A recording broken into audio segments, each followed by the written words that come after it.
பொங்கல் பரிசாக 3000 ரூபாய் கொடுக்கப்படும்னு சிஎம் ஸ்டாலின் அறிவிச்சிருக்காரு. இது பெரிய ஒரு ஏமாற்றத்தை கொடுத்திருக்குன்னு தான் சொல்லணும். முதற்கட்டமா 10 லட்சம் மாணவ மாணவியருக்கு இந்த லேப்டாப் கொடுக்க போறோம் அப்படின்னு அறிவிச்சிருக்காரு. முந்தைய காலத்தில் இருந்த மாணவர்கள் என்ன பண்ணுவாங்க, கூவத்தில் இறங்கி போராடிட்டு கிடக்குறாங்க. இன்னைக்கு இடைநிலை ஆசிரியர்கள் தொடர்ந்து கிட்டத்தட்ட 20 நாளாக போராடிட்டு இருக்காங்க. பல்வேறு நபர்கள் மீது வழக்கு பதிவு, அடிதடி, கையை உடைக்கிறீங்க. ஒரே டிகிரி, ஒரே எஜுகேஷன், ஒரே வகுப்புக்கு பாடம் எடுக்கிறாங்க. ஆனால் 2 சம்பளம், அவங்களுக்கு ஒன்று இவங்களுக்கு ஒன்று. ஏன் அந்த முரண்பாடு? வெறும் 2000 தானே பேர் தானே இருக்கிறாங்க. அவங்க பணி நிரந்தரம் பண்றதுல உங்களுக்கு என்ன பிரச்சனை? அவங்க நம்ம தமிழ்நாட்டை சார்ந்தவங்க கிடையாதா? வேற மாநிலத்தை சார்ந்தவங்களா? ஏன் அவங்களுக்கு நீங்க கொடுக்க மாட்டேங்கிறீங்க?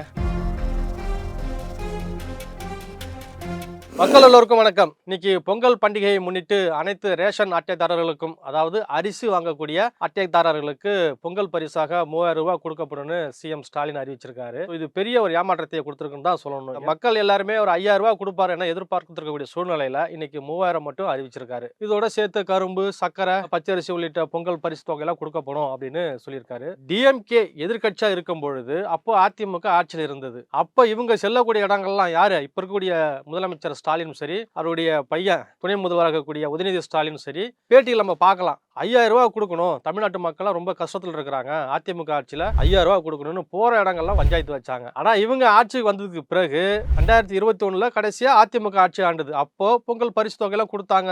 அப்ப இருக்கக்கூடிய முதலமைச்சராக இருக்கக்கூடிய எடப்பாடி அவர்கள் இந்த கரும்பு உள்ளிட்ட சக்கரை எல்லாம் கொடுத்தாரு. 2500 ரூபாய் கொடுத்தாரு. 2021 பொங்கலுக்கு பிறகு ஆட்சிக்கு வந்த ஸ்டாலின் அரசு என்ன பண்ணுச்சுன்னா 2022 கொடுக்கவே இல்லை. 23 எதிர்கட்சி உள்ளிட்ட பொதுமக்கள் எதிர்ப்பு தெரிவிச்சதுக்கு பிறகு ஒரு 1000 ரூபாய் கொடுத்தாரு. 23 ஒரு 1000 ரூபாய் கொடுத்தாரு. போன வருஷம் சுத்தமா கொடுக்க கிடையாது. இந்த நிலையில ஆட்சி முடிவதற்கு இன்னும் 2-3 மாசம் தான் இருக்கு. மறுபடியும் நம்ம ஆட்சிக்கு வரணும், ஏதாவது ஒண்ணு செய்யணும் அப்படிங்கிறதுக்காக இன்னைக்கு இந்த 3000 ரூபாய் அறிவிச்சிருக்காரு. ஆனா இவங்க எதிர்கட்சியா இருக்கும்போது 5000 ரூபாய் கொடுக்கணும்னு சொன்னாங்க. அதே திமுக அரசு ஏன் இவர்கள் ஆட்சி இருக்கும்போது அதை நடைமுறைப்படுத்தல அப்படிங்கிற கேள்வி இருக்கு. இதோட மட்டும் இல்ல, இன்னைக்கு மற்றொரு திட்டமும் செயல்பட தொடங்கி இருக்கு. என்ன அப்படின்னா, மாணவர்களுக்கு இலவச லேப்டாப் கொடுப்பதற்கான திட்டம் இன்னைக்கு சாயந்தரம் 3 மணிக்கு நம்ம சென்னையில தொடங்கி வைக்கிறாரு. முதற்கட்டமா 10 லட்சம் மாணவ மாணவியருக்கு இந்த லேப்டாப் கொடுக்க போறோம் அப்படின்னு அறிவிச்சிருக்காரு. இன்னைக்கு கிட்டத்தட்ட 4.5 ஆண்டுகள் ஆட்சியில் இருந்துட்டு இன்னைக்கு ஆட்சி முடிவதற்கு ஒரு சில மாதங்களே இருக்கின்றன. இந்த நேரத்துல எதுக்கு இப்ப நீங்க அறிவிக்கிறீங்க? இது அரசியல் லாபத்திற்காகவும் ஓட்டுக்காக தானே நீங்க பண்றீங்கன்னு தானே எல்லாருமே கேட்க தோணுது. 4.5 ஆண்டுகள் ஆட்சி நீங்க என்ன பண்ணிட்டு இருந்தீங்க? இதோட மட்டும் இல்ல, அதிமுக கொண்டுட்டு வந்தா பல திட்டங்களை திமுக ரத்து செய்தது. கேட்டா நிதி சுமை, நிதி பற்றாக்குறை அப்படின்னு சொல்லி பல காரணங்கள் சொன்னாங்க. இவங்க வேறு வேறு வகையில சில விஷயங்கள்லாம் கொண்டுட்டு வந்தாங்க. மாணவர்களுடைய ஓட்டை வாங்கணும்னு சொல்லி நீங்க ஒரு போலியா இப்போ ஒரு அறிவிப்பை வெளியிட்டு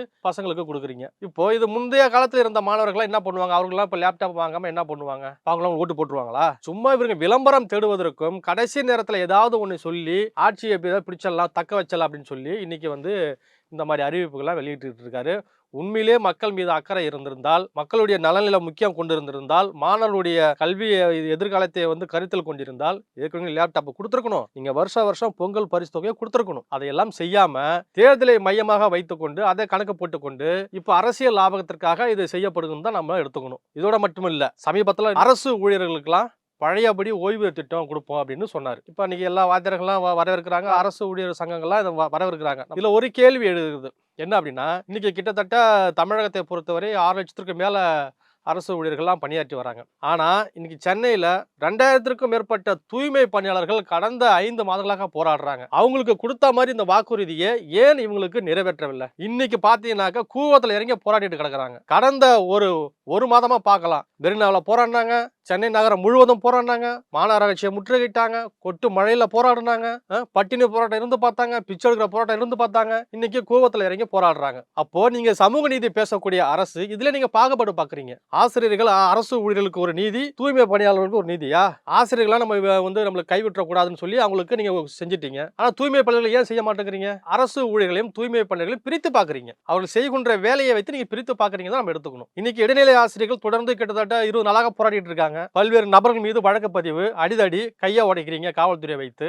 ஆனால் ஏன் அவர்களுக்கு நீங்க தேர்தல் வாக்குறுதியில கொடுத்த மாதிரி சம வேலைக்கு சம ஊதியம் ஏன் கொடுக்கல? 311 தேர்தல் வாக்குறுதியில சொன்னீங்கல்ல இல்லையா, நாங்க ஆட்சிக்கு வந்தா நாங்க செய்வோம்னு. இன்னும் சொல்ல போனா உங்களுடைய தந்தை கருணாநிதி ஆட்சியில தான் இது கொண்டு வரப்பட்டது. அப்ப என்ன சொன்னாருன்னா, மே மாசத்துல போஸ்டிங் போறவங்களுக்கு ஒரு சம்பளமும், ஜூன் மாசம் போஸ்டிங் போறவங்களுக்கு ஒரு சம்பளமும் எப்படி இந்த இரட்டை வேடமா நீங்க அறிவிச்சீங்க? இதுல மாறுபடுதா இல்லையா? அப்போ நிதி சுமை, நிதி பற்றாக்குறைன்னு ஒரு கதையா விட்டுட்டு கிட்டத்தட்ட 20 வருஷமா ராமத்தை போட்டீங்க. இப்ப அவங்க போராடிட்டு இருக்காங்க, இவ்வளவு நாளா போராடிட்டு இருக்காங்க, இன்னுமே முடிவு இல்ல. அதிமுக ஆட்சியில அவங்க போராட்டம் பண்ணும்போது நீங்க எதிர்கட்சியா இருந்து நாங்க ஆட்சிக்கு வந்தா கொண்டு வந்துரும் சொன்னீங்க, தேர்தல் வாக்குறுதியில சொன்னீங்க.